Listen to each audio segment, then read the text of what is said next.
milenial akhir itu ya, sama Gen Z yang mereka bisa dengan mudah merubah pilihannya. Mungkin tidak hanya dalam hitungan minggu, tapi bisa hari atau bahkan bisa jam.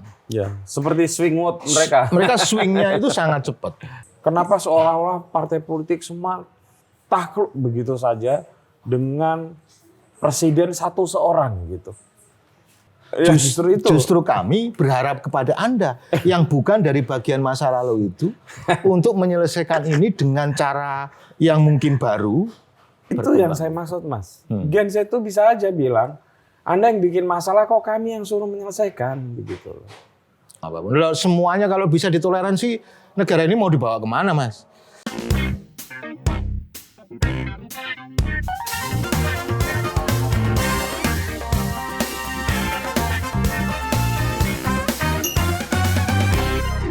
Halo teman-teman, ketemu lagi dengan saya Putut Ea, Kepala Suku Mojo.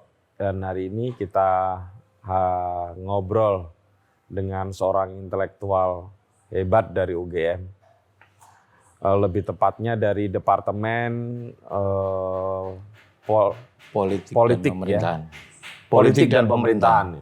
Sekali lagi itu dulu namanya di zaman kami IP ya, Ilmu Pemerintahan.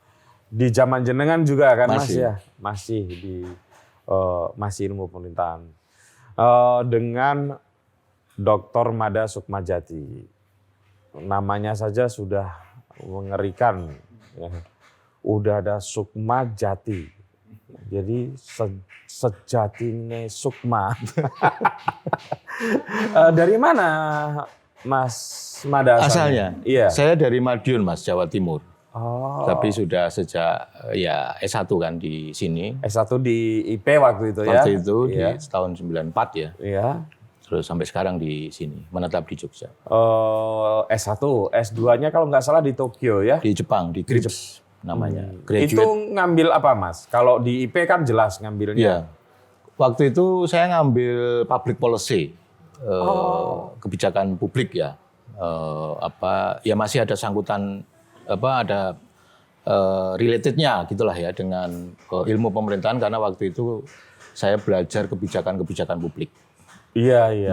Dulu IP itu kan ini juga kan banyak bupati lulusan itu zaman Orde Baru kan. Camat, bupati gitu. Betul. Oke. Doktornya di Jerman ya? Di Jerman, di Heidelberg, Universitas Heidelberg. Itu apa, Mas, konsentrasinya? Ilmu politik waktu itu. Ilmu politik juga? Spesifik soal partai politik. Saya belajar partai politik ala Eropa ya, bukan ala Amerika Serikat begitu. Jadi saya pengen belajar sesuatu yang menurut saya waktu itu masih belum banyak orang belajar. Kalau orang belajar partai politik, pemenangan pemilu dan seterusnya melalui perspektif ilmu politik yang dikembangkan di Amerika Serikat, saya lebih memilih ilmu politik yang dikembangkan dari tradisi-tradisi Eropa daratan. Ya. Apa sih, Mas, perbedaan partai politik di Indonesia dengan partai politik di sana? Ada banyak ya. Salah satunya mungkin ini, Mas, periode perkembangan partai berbasis massa. Dalam hal ini misalnya contohnya partai buruh dan beberapa partai kiri lah ya, dan juga beberapa partai agama meskipun sudah mengalami proses sekularisasi kalau partai agama, itu yang memang di tahun-tahun 50-an, 60-an berkembang pesat. Sehingga penguatan partai-partai berbasis gerakan sosial ini sangat kuat ya di negara-negara di Eropa Barat ini, di Jerman, di Inggris, di Perancis, di Belanda dan seterusnya. Nah, ini fase ini yang menurut saya tidak terjadi di Amerika Serikat. Sehingga tautan antara partai politik dan gerakan sosial itu tidak kuat terjadi di perkembangan partai politik di Amerika Serikat. Nah ini yang membedakan mengapa partai-partai kiri atau partai-partai berbasis gerakan lah sebenarnya di Amerika Serikat itu tidak pernah berkembang, sepesat yang ada di Eropa. Ada tapi tidak pernah berkembang. Iya, tapi itu pun juga kecil. Kecil sekali ya, beda dengan di Eropa. Di Eropa ya. Justru kalau di Eropa itu beberapa partai itu malah asalnya kan dari gerakan-gerakan sosial seperti ini ya. Partai buruh. Ya, misalnya partai buruh itu kan memang berasal dari gerakan-gerakan buruh yang kemudian mengalami transformasi ke dalam bentuk partai, dan dalam proses transformasi itu juga ada pro kontranya juga kan, ada yang setuju, ada yang enggak, dan tapi akhirnya tetap menjadi dan sering menghasilkan para pimpinan memenangi parlemen juga ya. Betul. Kalau bedanya dengan partai politik di Indonesia, Mas? Kalau di Indonesia memang sebenarnya partai berbasis massa kan sempat berkembang ya di periode pemilu 55. Ya, baik itu yang basisnya adalah gerakan buruh maupun gerakan-gerakan keagamaan ya, ada Masyumi, ada Partai NU dan seterusnya kalau partai-partai berbasis keagamaan. Nah, tapi kan seiring dengan kebijakan politik Orde Baru ya, masa mengambang, kemudian asas tunggal dan seterusnya dan sebagainya. Ada paket undang-undang politik kan waktu itu kalau Mas Putut ingat. 5 undang-undang politik ya. Itu yang kemudian membuat ya praktis relasi antara partai politik dan gerakan-gerakan sosial ini menjadi lemah, dan kemudian diganti dengan relasi antara partai politik dengan birokrat, bahkan juga dengan militer saat itu. Itu yang menjadi pilihan politik Orde Baru kan saat itu, karena percaya dengan waktu itu ada namanya stabilitas pembangunan nasional itu, saya lupa trilogi pembangunan. Nah itu pilihan rejim Orde Baru yang kemudian punya implikasi terhadap penataan kepartaian juga, sehingga Golkar waktu itu kan meskipun sebenarnya Golkar ini juga ada unsur-unsur gerakan sosialnya, tapi kan seiring dengan pengelolaan partai politik oleh Orde Baru, unsur-unsur ini ada beberapa kino di Golkar, ada yang basisnya buruh, ada yang basisnya pemuda dan seterusnya, itu kemudian juga tidak terlalu menonjol perannya di dalam Golkar, digantikan oleh militer dan birokrat ya waktu itu. Mas Mada, kalau di Indonesia sekarang ini ya, perkembangan partai politik di Indonesia ini, kok tampaknya gini, saya mau mulai dari tesis bahwa partai politik adalah pilar penting di dalam demokrasi. Ya. Ini menurut Anda apakah itu benar terjadi atau justru malah potensi merusak demokrasi? Atau gimana? Nah ini kita bicara ideal atau itu idealnya kan begitu. Idealnya kan jadi pilar penting demokrasi. Dan dari sisi desain kelembagaan sistem politik kita memang tidak ada proses politik yang sekarang tidak melibatkan partai politik. Betul. Semua proses itu melibatkan partai politik. Betul. Terutama melalui parlemen, melalui DPR. Iya. Gitu. Nah itu kalau dari desain kelembagaan memang sistem politik kita seperti itu. Tetapi kan menurut saya hal itu tidak atau belum berbanding lurus dengan transformasi yang terjadi di internal partai politik. Begitu. Jadi pada satu sisi partai politik sudah memiliki ranah, memiliki peran, memiliki kewenangan yang sangat besar di dalam sistem politik. Konstitusi, betul, gitu ya. Dijamin di dalam konstitusi. Tapi di internal partai politik relatif tidak banyak terjadi transformasi kelembagaan itu. Sehingga ya to some extent atau bahkan to a large extent partai politik kita bisa dibilang belum melakukan transformasi secara memadai dalam rangka untuk apa? Untuk menjalankan fungsi-fungsi partai politik. Karena partai politik itu kan harusnya punya fungsi-fungsi, Mas. Betul. Fungsi rekrutmen politik, fungsi kebijakan publik, fungsi advokasi kepentingan masyarakat dan seterusnya. Terutama pendidikan politik. Terutama pendidikan politik. Oke. Nah, dengan begitu, Mas, kalau kita anggap sekarang kan sudah banyak ahli, banyak penelitian yang menyatakan bahwa terjadi kemunduran demokrasi di Indonesia. Saya kira benar nggak kalau kemudian diikuti dengan pernyataan yaitu karena kontribusi partai politik juga? Gimana tuh, Mas? Bisa jadi. Tetapi kan begini, kalau dari hasil survei itu kan selalu saja partai politik itu adalah lembaga politik yang paling tidak dipercaya oleh publik. Ini terjadi sejak pertengahan 2000-an lah. Nah, tetapi kalau kita melihat data indeks demokrasi yang dikeluarkan oleh lembaga-lembaga internasional ya, seperti Freedom House, apalagi The Economist, kemudian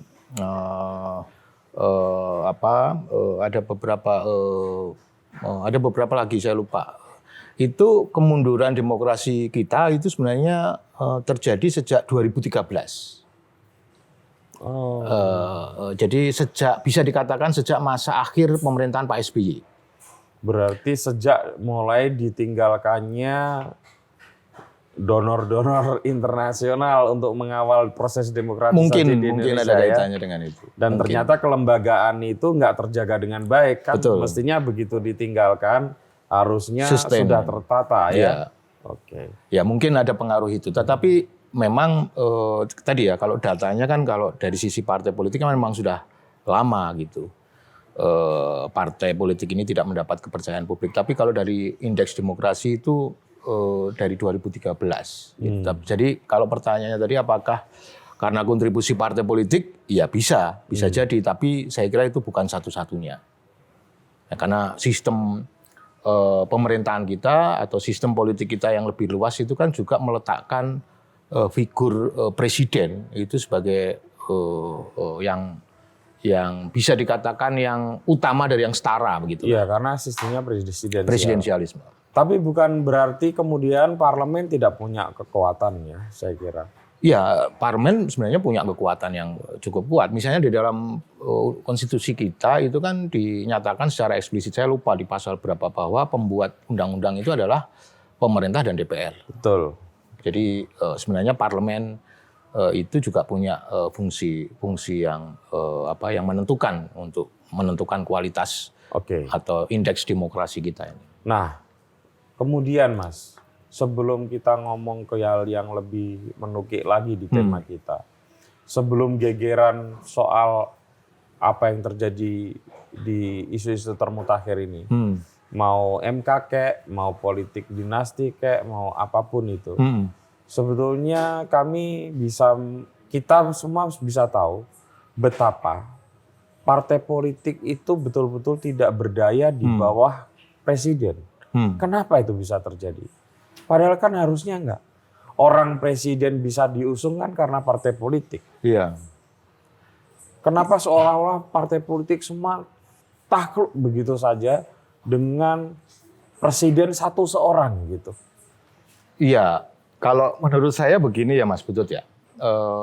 Ini berdasarkan putusan MK, saya lupa putusan MK nomor berapa, tetapi putusan MK itu yang kemudian menjadi dasar bagi kita untuk menyelenggarakan pemilu serentak 2019. Nah, di dalam putusan itu disebutkan intinya adalah bahwa MK memutuskan bahwa presiden ini berdiri di dua kaki. Kaki partai politik dan kaki rakyat. Karena partai politik karena dia yang mengusung, yang mencalonkan, kaki rakyat karena dia yang memilih secara langsung. Sehingga dengan putusan itu sebenarnya memang seorang presiden di Indonesia itu dibekali oleh dua kaki ini. Kaki di partai politik dan kaki di rakyat. Nah, akhirnya ya ini kemudian bergantung pada gaya kepemimpinan seorang presiden. Bisa jadi pada isu-isu tertentu dia akan lebih bertumpu pada kakinya yang di partai politik. Tapi pada isu-isu yang lain, yang ketika isu itu ternyata berseberangan dengan partai politik, dia akan bisa berdiri di kaki sebelahnya, yang dalam hal ini adalah kaki yang rakyat gitu. Ya, tapi kenapa bisa kalau itu oke lah ya. Itu dalam konteks misalnya pemakzulan akan sulit. Akan sulit. Ya, akan sulit. Iya.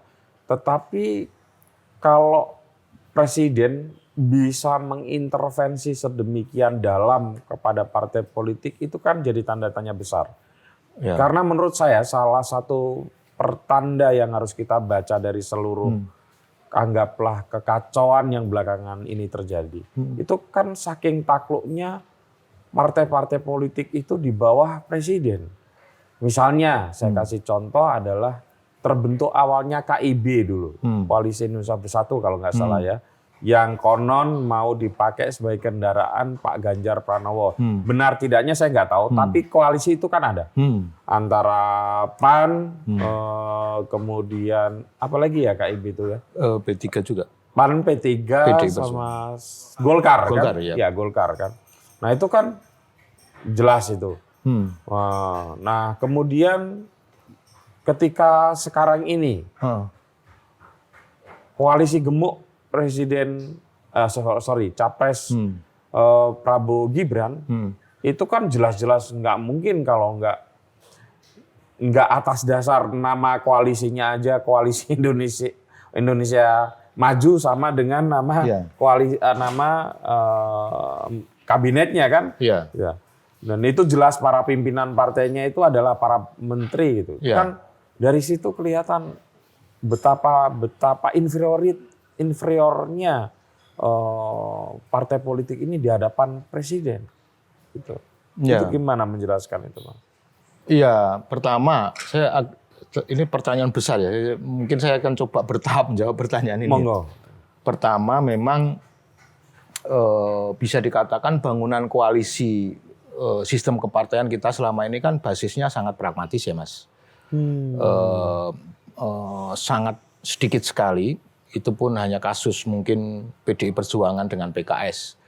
Tapi yang lain itu sebenarnya bangunan koalisinya sangat pragmatis. Artinya bangunan koalisi itu tidak didasarkan pada kesamaan ideologi atau kedekatan ideologi. Sehingga memang kemudian sangat cair konstelasinya untuk kemudian membangun sebuah koalisi. Kecuali tadi ya sekali lagi PDI Perjuangan dengan PKS di level pusat. Meskipun dua partai ini di level daerah, di beberapa pilkada di daerah itu juga bisa ketemu mereka. Ya. Nah itu, jadi dalam konteks itu memang tidak pernah ya, atau sangat lemah sekali bangunan koalisi di antara partai-partai politik kita itu yang dibangun berdasarkan ideologi. Ini kalau kita kembali ke partai-partai di Eropa sana kan sebenarnya kalau koalisi itu kan pertimbangan pentingnya adalah kedekatan ideologi. Kedekatan ideologi. Ya, jadi koalisi itu bisa lebih bersifat. Jadi mereka mungkin para ahli di sana lebih enak, bingung membaca di sini. Membaca di sini. Gimana P3 bisa menyatu dengan PDI Perjuangan. Gitu. Padahal di akar rumput kan beda jauh. Iya, dan tidak hanya beda jauh, tapi kan gesekan-gesekan itu masih terjadi ya. Misalnya di Magelang, di Muntilan kemarin kan. Meskipun di Jogja juga. Di Jogja juga. Gitu. Nah jadi berbasis itu sehingga memang sangat cair. Kemudian yang terkait dengan tadi. Kalau saya melihat begini Mas Putut, ini kan presiden kita ini kan bukan orang partai, tapi dia adalah presiden dan melalui data survei approval ratingnya tinggi dan itu membuat presiden kita itu sangat confident, sangat percaya diri. Tapi dia bukan orang partai, sehingga ya memang mau tidak mau seperti yang pernah Presiden sampaikan berkali-kali terutama ketika proses pencalonan kemarin, ya ini memang ranahnya partai politik. untuk kemudian bisa mencalonkan presiden itu. Nah, karena bukan orang partai politik, tentu saja kan pasti ada deal-nya, pasti ada agreement-nya antara presiden yang notabene bukan orang partai politik, tapi dia memiliki basis dukungan yang kuat dengan partai politik. Ya. Yang notabene ya bukan seorang presiden kan, bukan, tapi dia memiliki kelembagaan partai politik. Ya. Nah, ini saya kira pasti ada bargaining. Bargaining itu ya saya memberi apa, saya mendapat apa. Dari sisi partai politiknya juga seperti itu. Saya memberi apa, saya mendapat apa. Misalnya apakah saya akan mencalonkan seseorang yang itu mendapat restu presiden, tapi saya akan tetap dipertahankan sebagai ketua umum partai. Ya. Atau saya tetap akan aman dari kasus-kasus korupsi saya. Atau saya akan bisa punya peluang untuk menjadi presiden atau wakil presiden juga di pemilu-pemilu yang akan datang. Nah, ini saya kira deal-deal yang memang ini kan tentu saja sangat tertutup ya sifatnya ya. Iya. Tapi ini kan bagian dari tadi koalisi yang bangunannya bukan atas dasar fondasi kesamaan atau kedekatan ideologi. Jadi ini juga sangat rapuh bangunan seperti ini. Karena kalau deal-deal itu kan apa jaminannya gitu. Ini aneh sekali ya, karena presiden seolah-olah bisa menyandera oleh para petinggi partai politik, tapi di sisi lain kan seharusnya parlemen yang terdiri dari perwakilan partai politik yang dipilih oleh rakyat, itu juga punya nilai tawar yang sangat tinggi pada presiden. Mereka punya hak-hak hak angket, hak macam-macam, termasuk sangat mungkin terjadi pemakzulan walaupun tidak prosesnya semudah tidak dulu mudah. gitu ya. Gitu. Itu gimana tuh, Mas? Iya, ya itu. Atau karena memang ada akar yang lain, maksud saya begini. Misalnya ya, saya nggak tahu, Anda kan lebih banyak melakukan penelitian partai politik. Apakah mungkin karena manajemen partai politik kita itu tidak independen secara finansial misalnya, bisa. Sehingga membutuhkan kekuasaan untuk mengoperasikan kayak gitu. Ya bisa jadi. Ada memang beberapa riset yang memang menunjukkan ya bahwa ketergantungan partai politik pada figur pemimpinnya di level pusat itu sangat tinggi, termasuk ketergantungan finansial. Itu memang sangat tinggi. Dan akhirnya partai politik itu mengalami personalisasi, bukan sebagai sebuah lembaga publik, sebagai lembaga politik yang milik rakyat begitu atau milik banyak orang begitu, tapi kemudian melalui proses itu hanya dimiliki atau hanya didominasi oleh kelompok-kelompok atau orang-orang tertentu di partai politik itu. Nah, tapi kan pembiayaan partai politik seperti ini itu kan juga rentan dengan korupsi politik. Ya, karena membiayai partai itu kan tidak murah, Mas. Kalau secara nasional pembiayaannya hanya diberi 1 miliar ya untuk ngurus partai secara nasional, untuk satu partai itu sangat sedikit. Itu hanya untuk berapa event hanya berapa daerah gitu, selesai. Itu hanya untuk bayar listrik. Untuk bayar listrik, untuk bayar kesekretariatan gitu. Nah, tapi kan ketua-ketua partai kita ini kan banyak yang pengusaha atau menteri yang menjadi pengusaha dan seterusnya dan lain-lain, yang di mana pembiayaan partai politik itu juga kemudian berasal dari situ gitu. Ya. Nah, dalam konteks inilah maka sentralisasi partai politik itu juga bekerja. Sentralisasi kepemimpinan partai di tingkat pusat sampai ke bawah. Oke. Itu juga bekerja, sehingga memang dalam proses-proses pencalonan seperti itu tadi, itu memang kita tidak melihat peranan dari pengurus-pengurus partai di daerah, apalagi anggota-anggotanya yang ada di daerah dalam proses itu. Ini sepenuhnya sangat didominasi oleh elit di partai politik yang menyangkut soal sentralisasi partai politik dan elitisme partai politik. Berarti isu tentang dinasti politik itu sebetulnya bukan hanya domain dari isu eksekutif kan? Ya. Iya. Ya. Ya.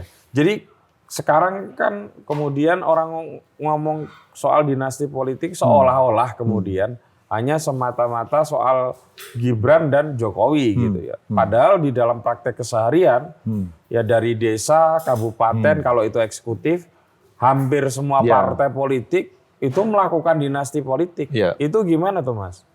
Ya kalau saya ini lebih spesifik soal Gibran ya berarti atau lebih umum? Iya masih kan umum? orang ini tensinya atau Ya, kalau konsentrasi saya orang sih- kan ke Gibran dan Jokowi. Padahal praktek keseharian politik kita itu kan dinasti politik ini Iya. kan ternyata ya mengakar kuat di Indonesia. Kalau kaitannya dengan pencalonan Gibran sebagai Wacapres, memang kalau pendekatannya adalah politik dinasti, itu menurut saya sangat relatif ya.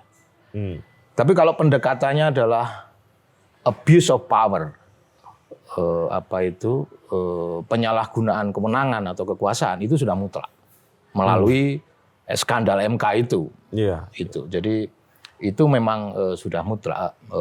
Artinya ya seharusnya tidak perlu diperdebatkan lagi apakah itu abuse of power atau tidak. Gitu. Itu sudah ada, apalagi ada MK kan hasil sidangnya MK. Nah jadi memang politik dinasti ini memang sebenarnya sangat debatable, pro kontra. Oke. Karena memang praktek politik dinasti ini kan juga banyak terjadi ya di level bahkan pusat mau sampai daerah. Kepala desa itu juga ada yang banyak sekali. yang politik dinasti gitu. Iya.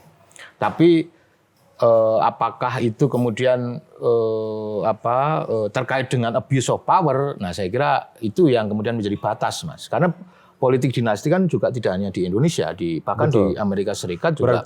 Berarti politik dinasti itu belum tentu terjadi politik abuse of power ya? Belum tentu. Belum tentu. Meskipun potensinya tentu saja jauh lebih besar dong Iya. dibandingkan dengan yang tidak politik dinasti gitu. Tetapi untuk negara-negara yang sudah mapan, demokrasi yang sudah mapan, ini kan dibatasi oleh konstitusi.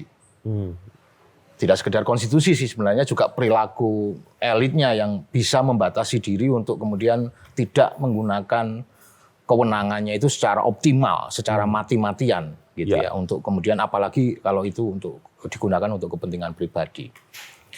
Nah, tapi kalau di negara-negara berkembang atau yang sedang mengalami demokratisasi seperti Indonesia, Filipina, beberapa negara di kawasan Asia Selatan, itu sangat rentan politik dinasti itu untuk kemudian tergelincir menjadi penyalahgunaan kekuasaan juga gitu. Melalui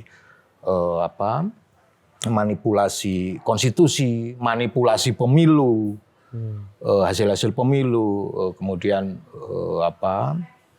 mobilisasi tentara, mobilisasi birokrat, menggunakan sumber-sumber daya negara dan seterusnya. Itu kan menurut saya situasinya di demokrasi yang sedang berkembang ini itu kan belum sesolid yang di demokrasi mapan. Oke. Tapi banyak teori mengatakan seharusnya Indonesia itu hanya butuh tinggal 2 kali pemilu lagi untuk menjadi demokrasi yang mapan dari sisi pemilu gitu ya. Nah, dengan adanya kejadian belakangan ini berarti kemunduran demokrasi yang terjadi, Mas. Nah ini sebenarnya ini agak aneh juga ya, karena tadi data indeks demokrasi kita itu sejak 2013 ya kalau menurut Freedom House. Iya. Itu menurun. Tapi kan pemilu kita digadang-gadang sebagai pemilu yang demokratis ketiga ya. Iya. Kedua atau ketiga setelah India dan Amerika Serikat. Oke. Nah ini agak kontradiksi gitu kan. Ini pemilunya berjalan dengan demokratis katanya, tetapi indeks demokrasi kita Turun. kok turun. Iya. Gitu. Nah ini juga menjadi pertanyaan kita. Ini sebenarnya kaitannya antara pemilu dan demokrasi itu ada nggak? Kalau dari sisi teori sebenarnya ada. Paling tidak dari sisi prosedural saja. Itu menunjukkan demokrasi. Ada pemilu yang berkala, yang free and fair, dan seterusnya itu. Paling tidak dari sisi prosedural terpenuhi kategori demokrasi prosedural itu. Belum yang substansial ya. Iya. Yang lebih ke misalnya kesejahteraan masyarakat, akses publik terhadap kekuasaan yang setara dan seterusnya dan lain sebagainya. Oke. Nah, kalau kita melihat berbagai polling yang sudah beredar, Mas, saya kebetulan ya kan agak cukup menyimak ya sebagai jurnalis. Kok rasanya nggak ada yang perlu dikhawatirkan ya? Atau bukan bahasanya bukan begitu. Kok apa yang dikhawatirkan oleh kelas menengah ya kecil terdidik gitu ya? Itu tidak nyambung dengan akar rumput. Buktinya misalnya dinasti politik, buktinya misalnya abuse of power, buktinya misalnya kejahatan HAM masa lampau misalnya yang selalu disematkan pada capres-cawapres nomor 2. Buktinya capres dan cawapres nomor 2 trennya itu sangat naik. Bahkan saya termasuk orang yang percaya kalau membaca data tren itu besar kemungkinan ya. Saya nggak mengatakan pasti, tapi besar kemungkinan terjadi satu putaran, Mas. Nah itu gimana tuh? Artinya nggak nyambung nih. Iya, tapi pertama begini, polling itu kan persepsi ya. Betul. Jadi menangkap persepsi di saat pengumpulan data untuk polling itu ditangkap. Nah, karena kita bicara persepsi, itu pasti ada kemungkinan untuk berubah. Pasti ada kemungkinan. Walaupun di polling itu sendiri kan sebetulnya juga sudah dijelaskan. Ya. Undecided votersnya berapa, ya. Termasuk masih kemungkinan bisa berubah di setiap pemilih. Gitu. Betul.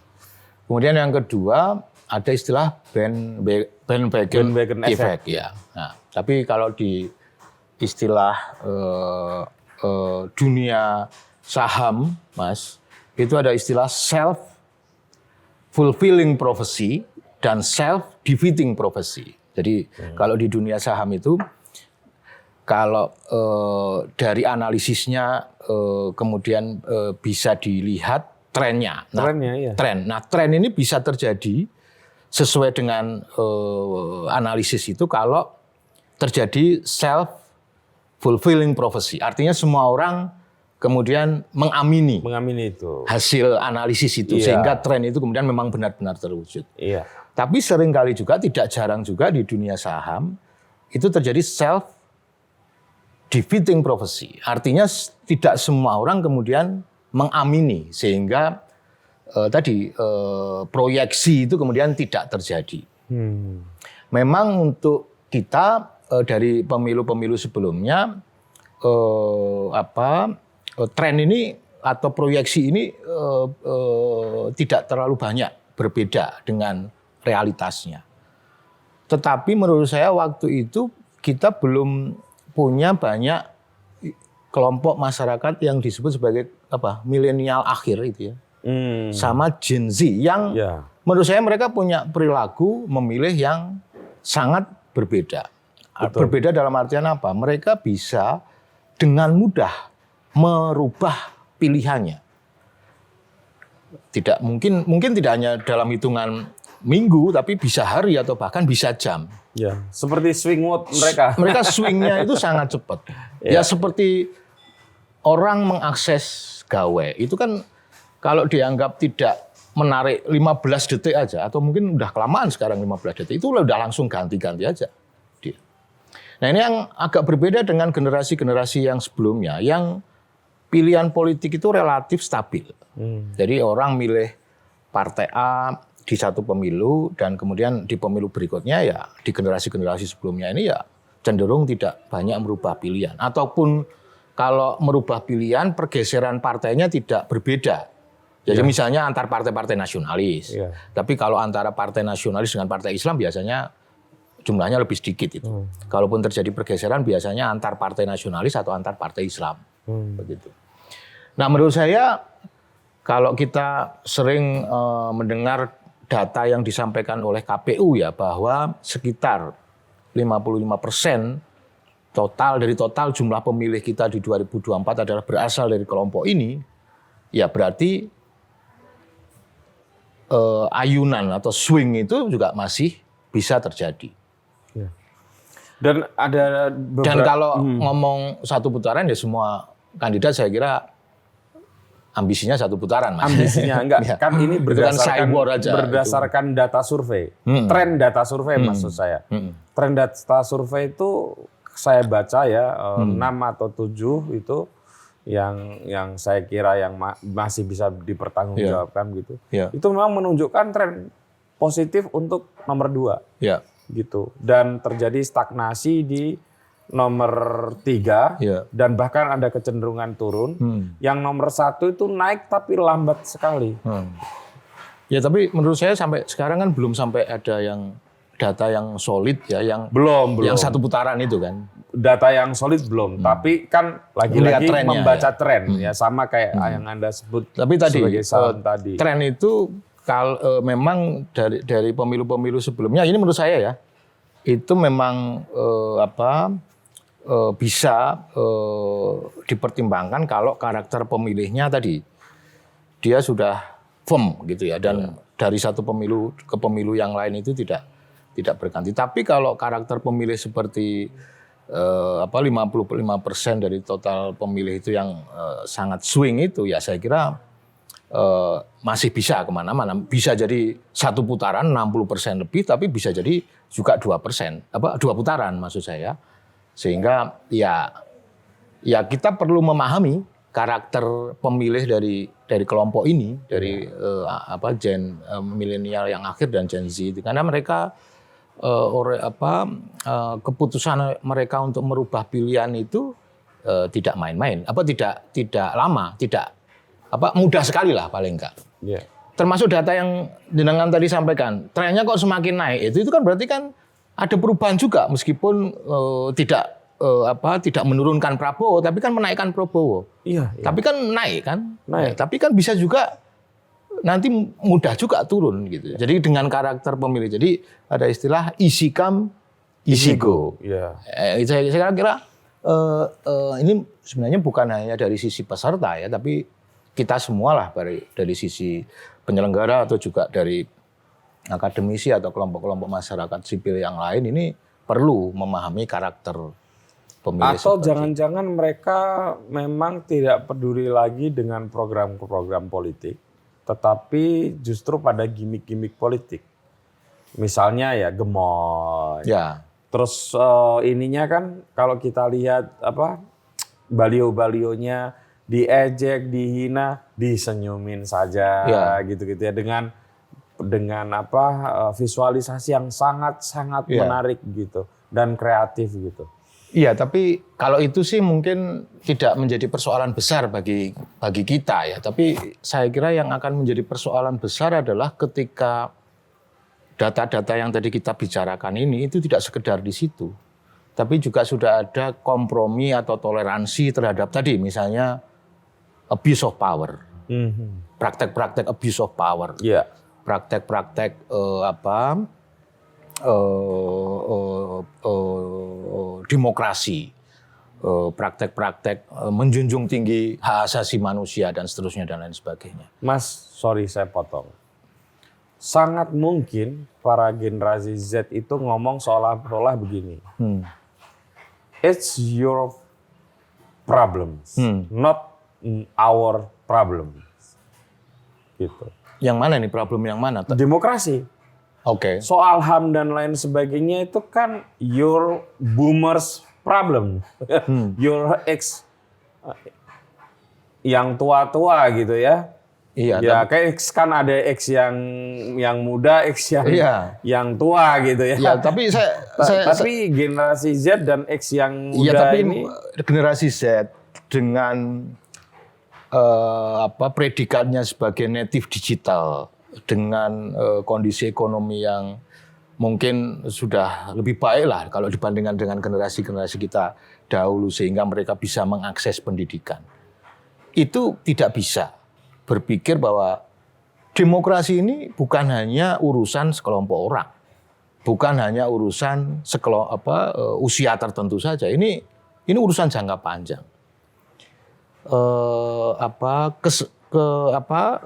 Hak asasi manusia itu kan bukan urusan kelompok-kelompok tertentu. Ini kan urusan semua orang, jangka panjang, tidak hanya masa lalu. Kita kan orientasi masa lalu, tapi juga melihat untuk melihat masa depan yang lebih baik. Apalagi korupsi politik itu kan bukan ini urusanmu, bukan urusan lo. Semua orang akan mengalami dampak dari terjadinya korupsi maksud saya politik. bukan begitu. Mungkin ada banyak aspirasi yang mengatakan Anda nggak bisa menyelesaikan masalah. Jangan wariskan masalah itu kepada kami, gitu. Ya saya balik juga kalau begitu. Iya. Loh, kami ini to some extent sekali lagi itu sudah pesimis. Karena kami adalah bagian dari masa lalu itu. Ya, justru itu. Justru kami berharap kepada Anda yang bukan dari bagian masa lalu itu untuk menyelesaikan ini dengan cara yang mungkin baru, yang mungkin tidak pakem menurut generasi yang ini, yang mungkin itu ada nuansa inovasinya, ada nuansa kreativitasnya, yang hal-hal yang ya karena kita adalah bagian dari masa lalu generasi ini sehingga itu tidak bisa itu berkembang. yang saya maksud, Mas. Gen Z itu bisa aja bilang, Anda yang bikin masalah kok kami yang suruh menyelesaikan, begitu. Ya, ini kan masalah itu kan masalah kemaslahatan publik itu kan bukan tadi ya, bukan hanya ini masalah lo, ini masalah gue, ini masalah dulu masalah belum tentu menjadi masalah masa depan. Ini masalah kita semua, masalah yang sifatnya lebih jangka panjang gitu. Apalagi kalau kita bicara Indonesia Emas 2045. Bagaimana kemudian kita akan menyelesaikan masalah-masalah ini kalau dari sisi mereka punya persepsi seperti itu bahwa ini bukan masalah kami loh. Korupsi politik kok bukan masalah Anda, lantas masalah siapa dong? Jangan-jangan nanti Anda menjadi bagian lagi dari masalah ini, yang sesuatu yang kami dari generasi sebelumnya ini kalau boleh saya mengklaim itu sebenarnya tidak berharap seperti itu. Yang kami harapkan adalah sudahlah generasi ini karena mungkin perspektifnya atau mindsetnya sudah sulit dirubah karena memang internalisasi soal-soal seperti politik dinasti dan seterusnya itu kan atau bahkan nilai-nilai yang atau praktek-praktek yang sebenarnya tidak kompatibel dengan demokrasi itu kan sudah kuat ya internalisasi di kita ya. Sehingga kalau kita sekarang ngomong demokrasi itu harus dipahami bahwa kita punya keterbatasan itu. Internalisasi yang non demokratis itu juga sudah kuat di kita. Saya menduga, Mas ya. Jangan-jangan ya. Isu demokrasi bagi mereka itu tidak penting karena ada isu-isu lain yang menurut saya lebih krusial. Misalnya apa? Pekerjaan. Ya. Atau bagaimana mengalami disrupsi teknologi yang seperti ini ya. Dan hal-hal yang lain lah ya. Saya kira. Ya. Atau isu lingkungan. Ya, isu lingkungan. Isu lingkungan dan lain sebagainya. Jadi demokrasi itu menjadi sesuatu yang sangat abstrak bagi mereka. Sehingga kalau misalnya dinyatakan masa bodoh lah dengan demokrasi, yang penting gitu, yang penting isu lingkungannya terjaga dengan baik gitu ya. Pekerjaan mudah didapat dan kita bisa mengalami transisi disrupsi teknologi ini dengan baik-baik saja. Jangan-jangan seperti itu. Ya, kalau kayak gitu gimana tuh? Kalau dari sisi saya memang itu tidak bisa dipisahkan ya. Artinya demokrasi itu kemudian menjadi suatu nilai yang terpisah ya dari yang tadi itu disebutkan. Justru untuk memfasilitasi misalnya isu-isu keberlangsungan lingkungan itu bisa kemudian berkembang lebih baik gitu. Jadi demokrasi ya mungkin ini dari perspektif lama sekali lagi ya. Saya semakin menyadari bahwa ada banyak hal yang memang generasi kita ini Mas, iya, atau gue lah paling enggak kalau saya sama kita kan agak sepantaran. Betul. Itu memang tidak bisa memahami mereka. Betul. Harus kita akui, Mas. Harus kita akui. Tetapi paling tidak generasi kita ini kan sudah memberikan penjelasan bahwa yang kita pahami sebagai demokrasi itu seperti ini. Bahwa yang kita pahami sebagai abuse of power itu seperti ini. Bahwa yang kita pahami sebagai keberlangsungan lingkungan dan seterusnya seperti ini. Sehingga kita ingin tahu juga dari sisi mereka yang Anda pahami dari tadi demokrasi, abuse of power itu seperti apa sih? Karena menurut pemahaman kami ada memang batas-batas yang tidak bisa dilanggar. Itu dari pemahaman kami yang lama. Ya misalnya isu abuse of power itu. Kalau isu politik dinasti oke lah karena itu terjadi. Tapi bagaimana kita bisa mentolerir praktek abuse of power kalau itu kemudian menjadi salah satu pertanda penting dari rusaknya demokrasi. Demokrasi itu ya sebenarnya kan kalau kita bicara demokrasi kan konsepnya besar, tapi justru juga dari generasi-generasi ini kita ingin mereka membantu mengaktualisasi, mengkontekstualisasi isu-isu demokrasi yang lebih aktual itu seperti apa, gitu. Nah itu menurut saya yang tidak bisa dilanggar, paling tidak yang di pemahaman generasi kita, Mas. Ya. Nah kalau memang ternyata dari generasi Gen Z dan generasi milenial akhir ini ternyata punya redefinisi yang berbeda tentang demokrasi, tentang abuse of power. Nah ini kita bisa diskusi sehingga kemudian kita bisa saling memahami dan kemudian dari situ ya kita bisa melihat ini masa depan bangsa ini gimana sih kalau ternyata definisi demokrasi, abuse of power, keberlangsungan lingkungan, korupsi politik itu dipahami secara berbeda antar dua generasi ini. Gitu. Nah, tapi saya masih optimis, Mas, bahwa itu kan kaitannya dengan nilai ya, dengan values ya. Ya. Kalau dengan moralitas, Ya. ada hal-hal yang memang seiring dengan perkembangan zaman ini ada disrupsi. Tapi soal moralitas, soal values, saya kira ada banyak hal yang tidak bisa terdisrupsi atas nama disrupsi itu sendiri. Ya, misalnya hormat kepada orang tua. Kemudian sopan santun dengan masyarakat, yang muda menghormati yang tua menyayangi yang muda dan seterusnya dan lain sebagainya. Itu adalah values yang harus kita sama di situ sebagai sebuah bangsa. Gitu. Operasionalisasinya lebih lanjut yang terkait dengan hal yang mungkin bisa berbeda. Politik dinasti mungkin kita bisa berbeda, tetapi menurut saya ada values itu yang tidak bisa diterobos. Nah kalau atas nama disrupsi, atas nama apalagi tadi inovasi, atas nama kecerdasan, atas nama dunia digital dan seterusnya, nilai-nilai ini kemudian diterobos, ya berarti kita harus bersepakat ini sebagai sebuah bangsa, nilai-nilai apalagi yang kemudian akan menjadi pegangan kita bersama, akan menjadi fondasi kita bersama dalam melakukan relasi sosial ini. Oke. Karena kalau nggak ada nilai itu, nah bagaimana sebuah bangsa itu akan ditata atau akan Sekarang gini Mas, anggaplah misalnya yang sering dikasih sematan terjadi abuse of power ini calon nomor 2. Ya.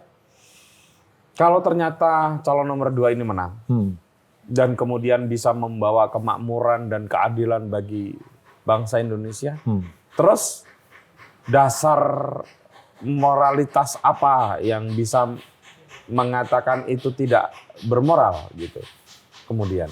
Dasar moralitasnya adalah bahwa praktek yang sama bisa akan terjadi lagi di kemudian hari.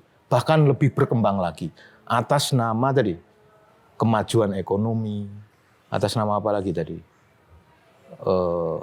Pertumbuhan ekonomi dan seterusnya dan lain sebagainya. Termasuk mungkin keadilan. Ya.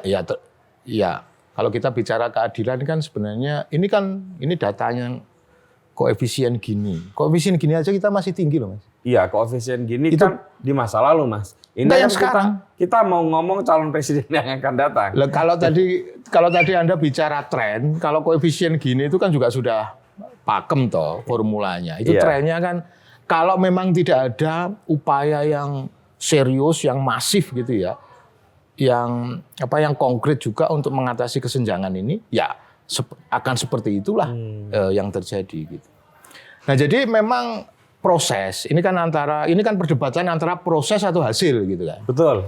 Idealnya kan baik proses maupun hasilnya baik. Baik, ya. Nah, tapi kalau suruh memilih, nah ini kan dari pro kontra. Ada yang pilihnya proses dengan asumsi kalau prosesnya baik hasilnya baik. Kalau pertumbuhan, rezeki, kemakmuran tentu semua orang langsung yang penting hasilnya dong. Ya tapi kan apakah dia akan menikmati hasil itu dengan adil kalau prosesnya lebih baik dari yang lain gitu ya. Mas, yang dari enggak, tadi. maksud saya sederhana saja.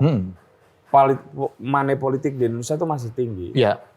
Orang itu itu bisa dihindari. mengubah bukan hanya dengan uang yang banyak. 10 kilo beras saja bisa berubah. Ya. Artinya kan itu hasil kan. Nggak ngomongin proses kan ya. Udahlah. Ya tapi makanya dari perspektif kita Mas, itu kan sebenarnya sebuah nilai pemilu berintegritas yang digadaikan. Cuma apakah generasi ini juga akan memiliki persepsi atau sikap yang sama dengan itu? Ya kalau sama ya berarti ya sudah, berarti generasi ini memang tidak banyak berbeda dengan kita yang harusnya kita sangat berharap generasi ini punya mindset yang berbeda dengan generasi yang dibesarkan di periode Orde Baru paling tidak. Ya. Karena generasi di periode Orde Baru itu internalisasi soal nilai-nilai yang tidak demokratis itu sangat intensif. Iya. Sangat intensif sehingga mindset. Nah, tapi yang kalau itu pun dianggap gagal ya. Generasi sekarang ya, generasi mutakhir Indonesia memahami substansi demokrasi dengan korek begitu. Itu kan berarti wujud dari kegagalan satu. Ini Anda ikut tertuduh nih. Ya, memang. Partai politik di Indonesia dalam konteks pendidikan politik dan sistem pendidikan kita. Betul. Ya. Terutama sistem pendidikan tinggi Indonesia, ya. Di mana Anda jadi dosen. Ya. Sebenarnya tidak hanya tinggi, tapi juga mulai pendidikan dasar. Dasar ya. Intinya kan itu. Ya. Ya memang kalau kita ya tapi sebenarnya ini bisa juga, jadi begini Mas, ini kan soal komitmen kita berbangsa ya. Itu kan bisa dimulai dari rakyat sendiri atau bisa dimulai dari pemimpin.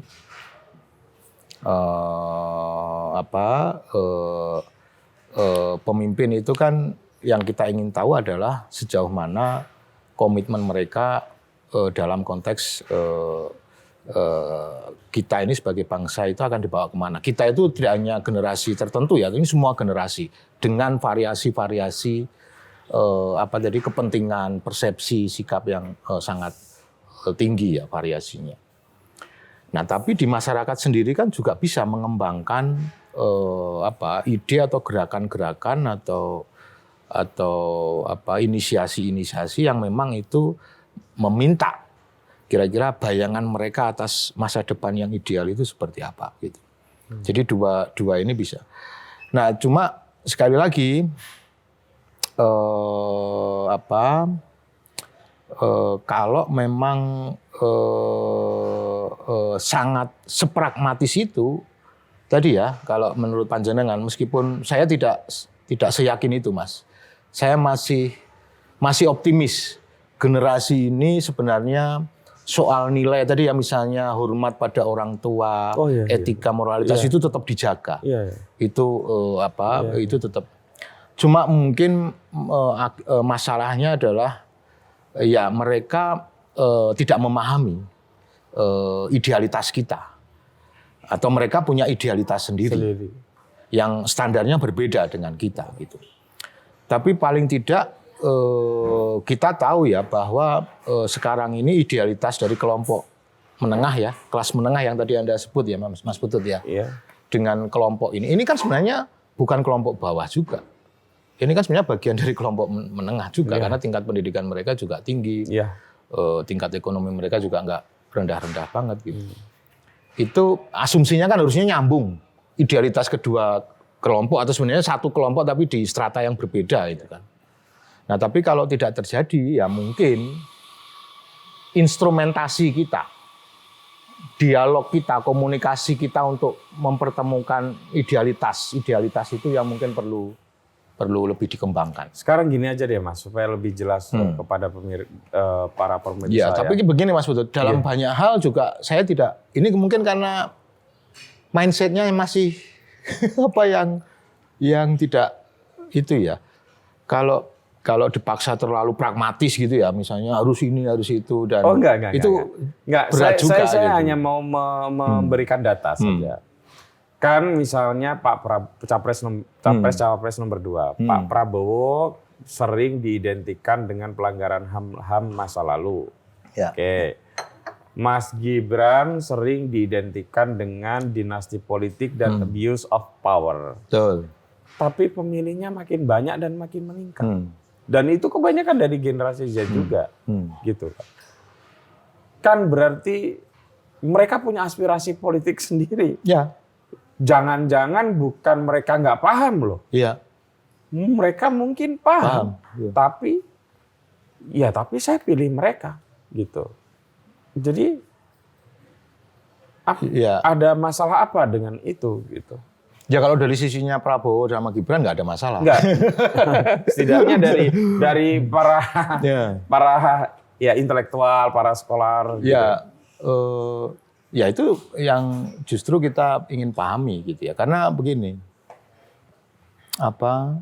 memilih dalam pemilu ini lebih praktis lah ya. Tadi kan Mas Putut mengajak saya lebih praktis. Itu kan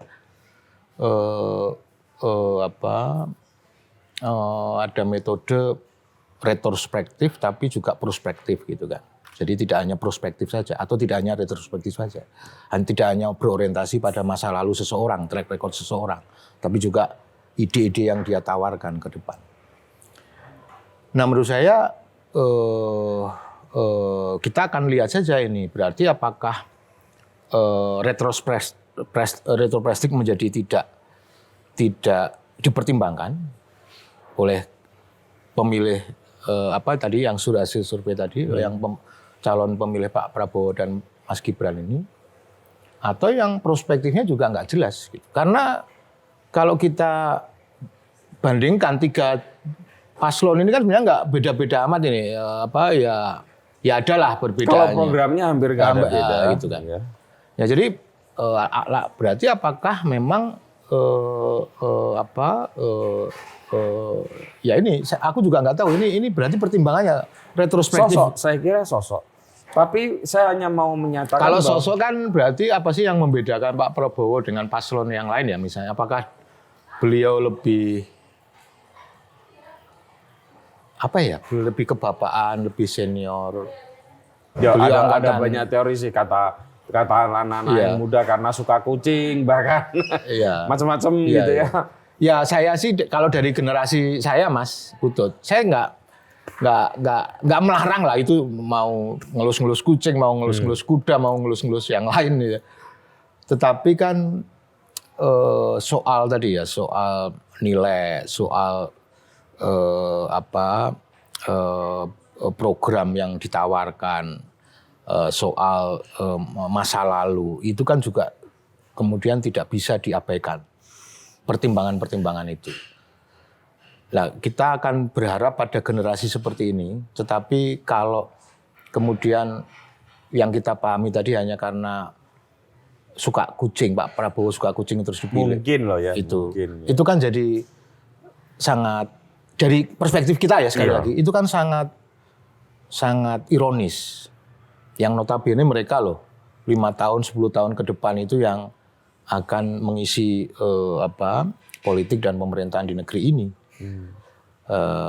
Ya, jadi saya kira tadi poinnya bahwa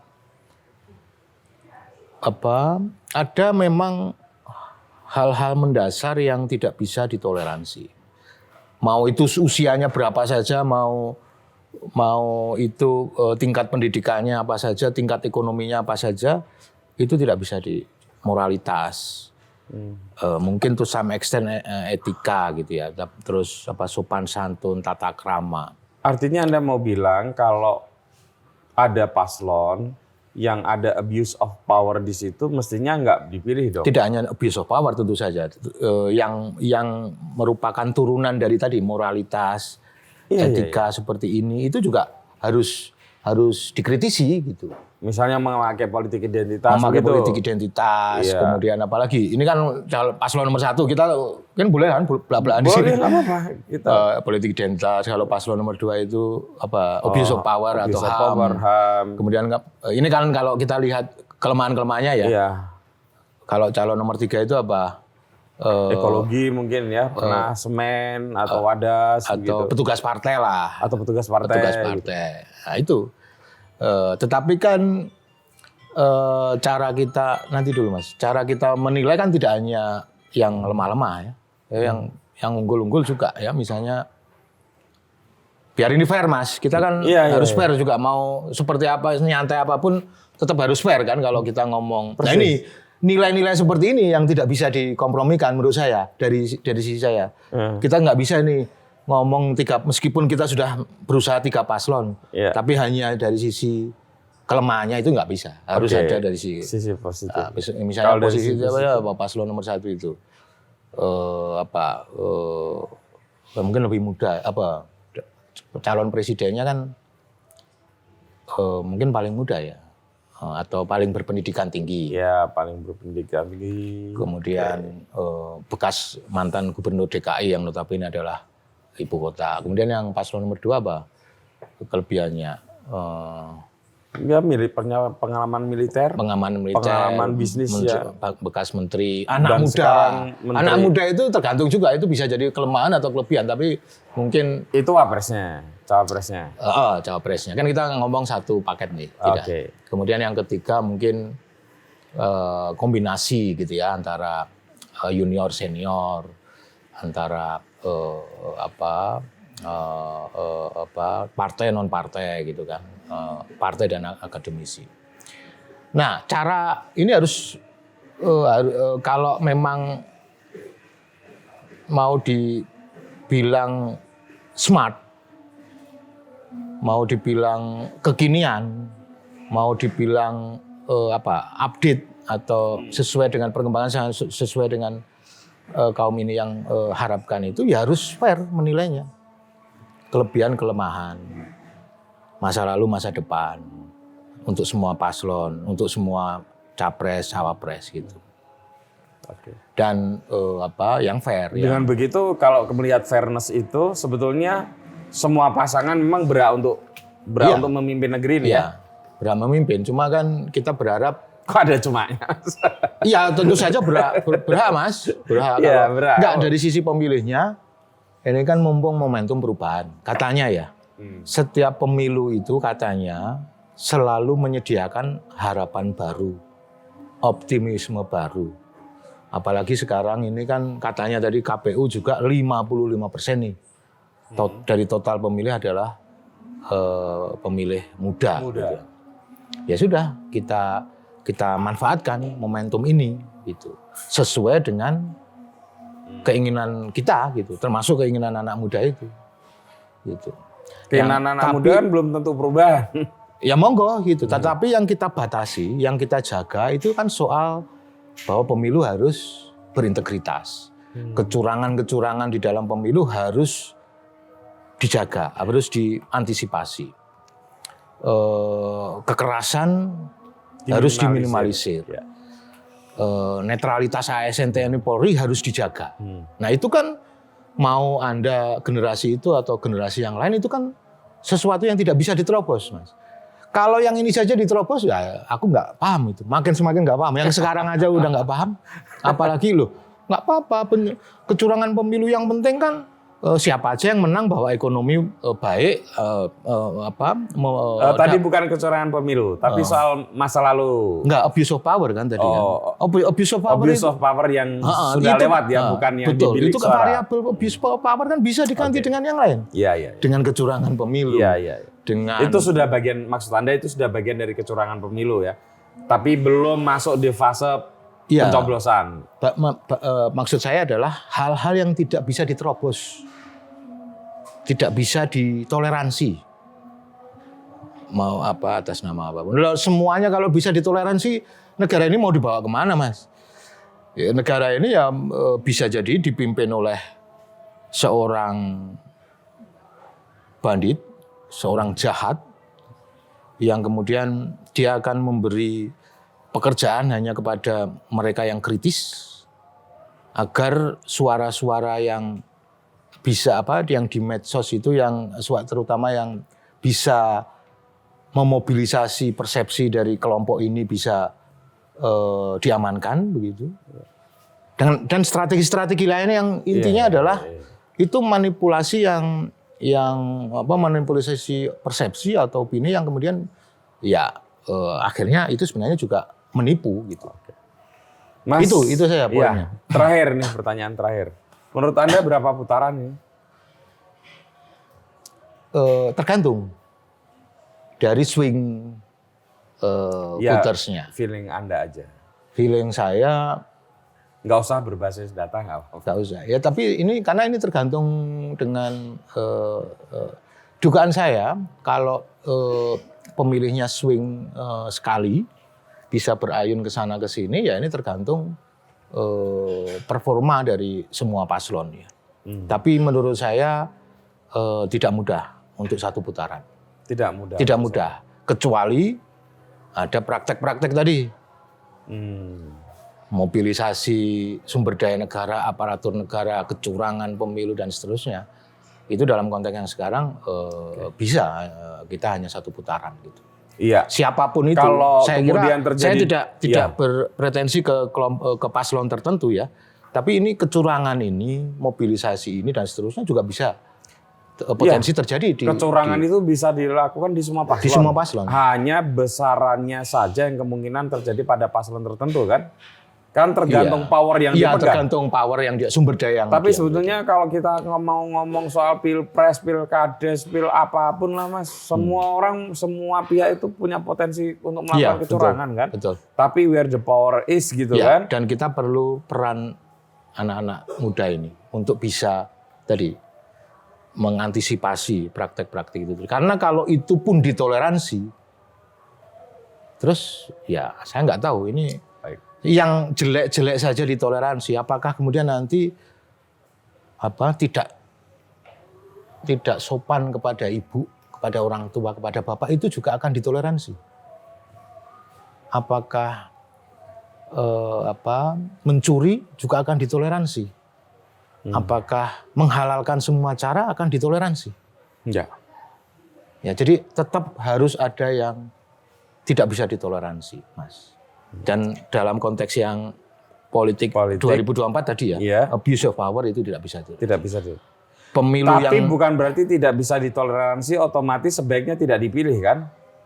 Atau gimana? Ya kita tidak memilih mereka yang terindikasi kuat melakukan itu karena itu seruan Anda begitu. Karena seorang intelektual. Iya, karena dalam beberapa hal kecurangan itu juga sulit untuk dibuktikan. Kalau kita butuh data-data konkret, tidak semua praktek kecurangan artinya, itu bisa. Artinya paslon yang sudah melalui mekanisme abuse of power sebaiknya tidak dipilih, begitu. Siapapun itu.